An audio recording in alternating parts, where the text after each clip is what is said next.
Alright guys, more Kylo, more spoilers, more fun. How you get so big getting food of this kind?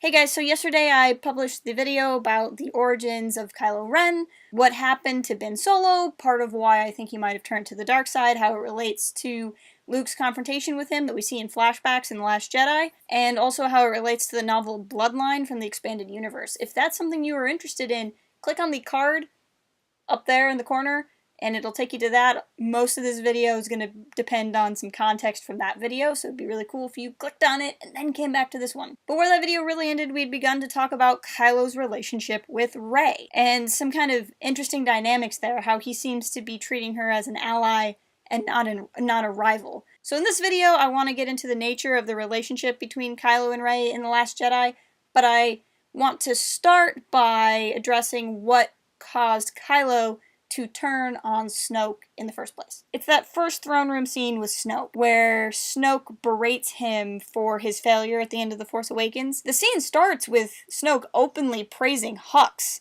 a frankly nobody who doesn't have any special powers. He's basically a whiny bureaucrat, and then he trashes Kylo. He questions Kylo and his resolve. Kylo tells Snoke, I've given you everything. I've given everything to the dark side. Snoke responds by saying he's too much of a Solo, and then tells him to remove his ridiculous mask. This is the point where I believe Kylo has fully turned his heart against Snoke. Snoke becomes another in a long line of mentors that uses Kylo and lies to him, ironically just like Han had told Kylo. And now Kylo wants Rey's help so he can finally become what he's meant to be. And this, of course, is where the Force bond between the two of them begins. And what's later revealed to be Snoke's doing, Kylo and Rey begin to communicate telepathically. You want to know what's interesting? Kylo is a mentor to her, a guide, a surprisingly kind listening ear. He's not raw, he doesn't yell. Instead, it's Rey who's threatening and screaming and calling him names. But Kylo instead calmly takes in the situation. He begins to talk to Rey and foster a relationship with her. Two moments in The Last Jedi that are absolutely intense and two of my favorite parts of the film. Two different points where Rey is challenging Kylo. She's trying to question him on something, but she can't get the words out, and Kylo forces her to say them. The first is she's asking Kylo, why did you kill Han Solo? But she can't say it. And Kylo, rather than finishing the sentence for her or answering the question that he must surely know, he waits patiently and is like, say it.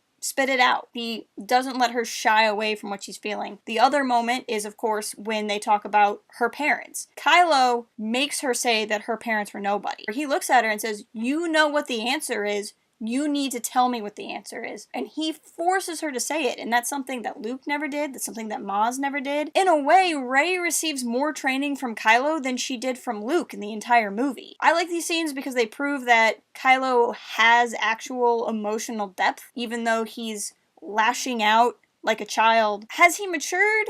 No. Later in his fight with Luke on Crate, he's back to being that ragey emo boy. What's different? He and Rey are equals. Certainly equals in power, and in some ways he's her better when it comes to just knowledge about the Force and world experience. Kylo doesn't have to prove himself to Rey, and Rey is not in a position to use him or manipulate him. So instead, he can be himself. He can be who Ben Solo is in that moment. And then we get to the throne room fight, which is not only the best scene in The Last Jedi, but might be one of the best scenes in Star Wars ever. And what's amazing about this is in this entire scene, Kylo is in control. He manipulates Snoke, the supreme leader of most of the galaxy at this point, and Rey. When he kills Snoke, he does it in a not-so-un-Han Solo-like way. Keeping Snoke's eye in one place, Kylo guides the saber somewhere else, and strikes first. He also uses Rey in the same way he's been used his whole life, especially by Snoke. And after their fight, he pulls on Rey's deepest fears to convince her to join him. Just like Rey pulled on his deepest fears to get him to, well, stop interrogating her. He's learning. He's using what's been used against him and making it his own weapon. And as a side note, every time Rey calls him Ben, my heart breaks a little bit. So what does this mean for Kylo? To me, I feel like he's proven himself to be a true villain now, not just a whiny kid. He's currently Supreme Leader of the whole First Order. He's achieved his goal. In fact, he's the first dark side apprentice on screen in a Star Wars film